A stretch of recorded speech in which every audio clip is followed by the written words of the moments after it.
You told yourself this was the last one. Just one more scroll, one more level, one more bite, one more message. It wasn't. It never is. You felt this before, the promise you make to yourself, broken before the sentence even finishes. And you've always wondered why. You set the goal.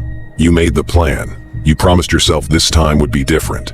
For a few days it was. Then, without warning, you broke it. Not because you're weak. Not because you don't care.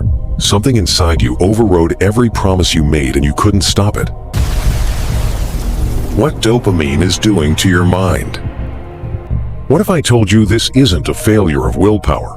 What if this is chemistry, one molecule, rewriting your choices before you even make them? Deep inside your brain, there's a chemical messenger called dopamine. For decades, people called it the pleasure chemical. They were wrong.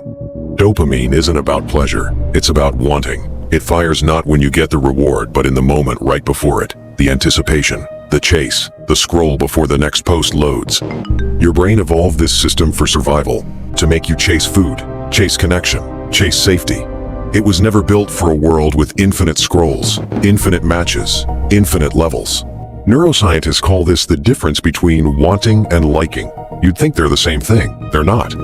Studies on reward circuitry show the dopamine spike happens in anticipation, not in enjoyment. That's why the notification excites you more than the message itself. Why the search for the next video feels stronger than actually watching it?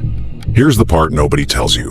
Every cheap, instant hit, every scroll, every sugary bite, every quick win spikes your dopamine fast and then drops it lower than before.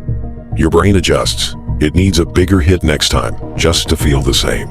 This is called tolerance, the same mechanism behind every addiction, from substances to your phone. Slowly, the things that used to bring you real satisfaction, a conversation, a walk, a finished task, start to feel dull. Not because those things changed, because your baseline did.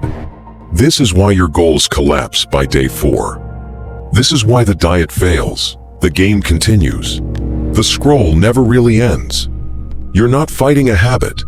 You're fighting a chemical loop your own brain built to protect you now working against you. But understanding the loop is the first way to break it. Real control doesn't come from stronger willpower. It comes from lowering the noise, delaying the reward, making the chase harder, and the real reward slower but deeper.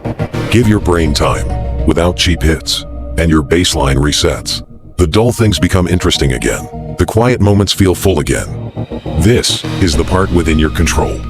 Now you understand how this trap works inside you. But you weren't the one who built it. Somewhere, right now, entire industries study this exact mechanism and design their products to trigger it, on purpose. That story, how your attention became someone else's business model, is next. If this made you see your own habits differently, share it with someone who needs to. Subscribe, the next chapter is coming.